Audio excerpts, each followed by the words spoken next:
We're in camp with a good friend of ours, George Cummins. Wade and George go way back and have been trading off hunts between South Texas and Kentucky for years. This time, he's back at it with his sights set on finally taking an axis back home. George has had quite the history with axis deer, and we'll let him fill us in. My history with axis, once I decided I wanted to start hunting them, was very, very checkered. I felt like I was cursed. Been down multiple times, several close encounters, wanted to do it with archery equipment at first. That's when I realized how hard it is to shoot one of these animals with a bow. They're so skittish.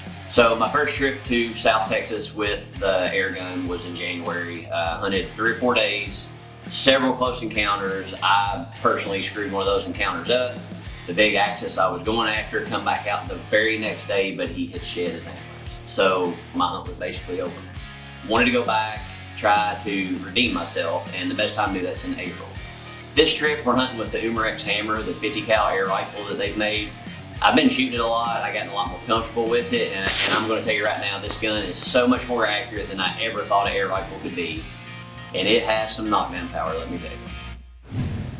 First morning of our hunt, sun starts breaking, saw several whitetail, and a good axis buck actually came in right off the bat, which is very strange to me because I've been cursed winning when hunting axis. And honestly, I was heeing and hawing back and forth whether or not I should shoot that axis because he was a good one. He's beautiful, in velvet. Everything was perfect. He was right where we needed him. But it was day one, you know, and I didn't want to settle. It was a great axis, but it wasn't that monster I was really after. Decided to pass on him, and boy, am I glad I did, because it wasn't 10 minutes later, the giant walks in. As he started to ease on out, it was a surreal moment for me because that was when I realized I think it's actually going to happen. I'm finally going to get my shot at this giant axis that I've been after for years.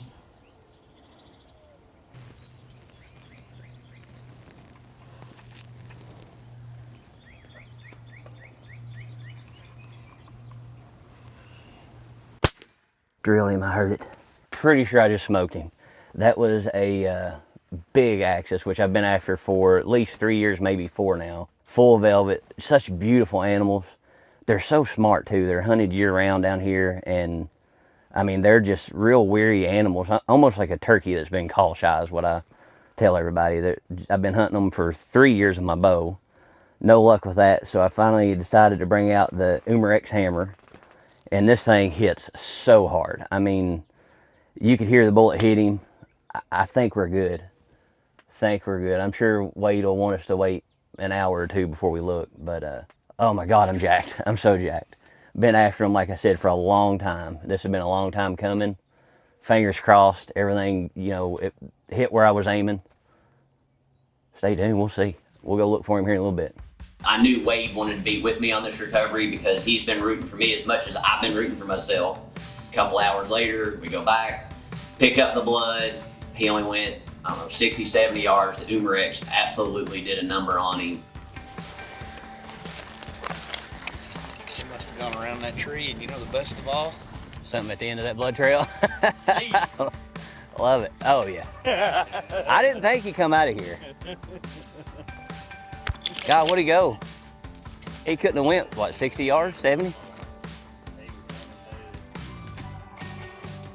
He is definitely coming out of velvet, like another night maybe.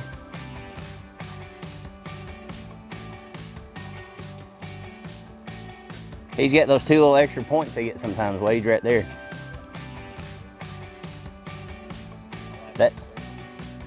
That's been at least 3, maybe 4 years in making, right? Trying to get a big one. I mean, we've had our opportunities for sure. These animals are just so smart. Where they're hunted year round, they're just skittish. I've grown to respect them.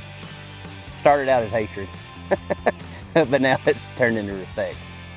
Going down to South Texas, hunting with Wade, everybody that we get to hang out with down there, it's almost like a family reunion to me. I love going down there for the hunting, but as much the hospitality as anything, and the cooking. Angel, thank you for all the cooking. The hunting part of it is super unique in the fact that you don't know what's going to step out. I mean, it could be an axis, it could be a black buck, it could be all that whitetail. You really don't know. And just South Texas it holds a special place in my heart, and I hope that Wade allows me to come down there for a long, long time.